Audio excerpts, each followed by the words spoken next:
Mahalagang paalala, ang HiQ ay hindi gamot at hindi dapat gamitin panggamot sa anumang uri ng sakit. Mahalagang paalala, ang HiQ ay hindi gamot at hindi dapat gamitin Mahalagang paalala, ang HiQ ay hindi gamot at hindi dapat gamitin panggamot sa anumang uri ng sakit. Mahalagang paalala, ang HiQ ay hindi gamot at hindi dapat gamitin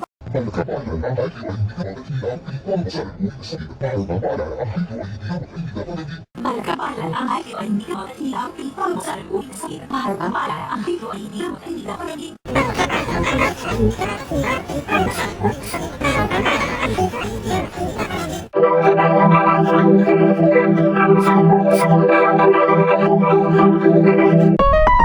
Programa ito kaya SPG, stikong patungan at gaban ng gulang ang kailangan maaaring may masisirang tema, lengguwahe, karahasan, sexual, horror, o droga na hindi abot sa bata. Programa ito kaya SPG, stikong patungan at gaban ng gulang ang kailangan maaaring may masisirang tema, lengguwahe, karahasan, sexual, horror, o droga na hindi abot sa bata. Programa ito kaya SPG, stikong patungan at gaban ng gulang ang kailangan maaaring may masisirang tema, lengguwahe, karahasan, sexual, horror, o droga na hindi abot sa bata.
Mahalagang paalala, ang Sunburst Supplemento ay hindi gamot at hindi dapat gamitin panggamot sa anumang uri ng sakit. Mahalagang paalala, ang Sunburst Supplemento. Mahalagang paalala, ang Sunburst Supplemento ay hindi gamot at hindi dapat gamitin panggamot sa anumang uri ng sakit. Mahalagang paalala, ang Sunburst Supplemento. Mahalagang paalala, ang Sunburst Supplemento ay hindi gamot at hindi dapat gamitin panggamot sa anumang uri ng sakit. Mahalagang paalala, ang Sunburst Supplemento.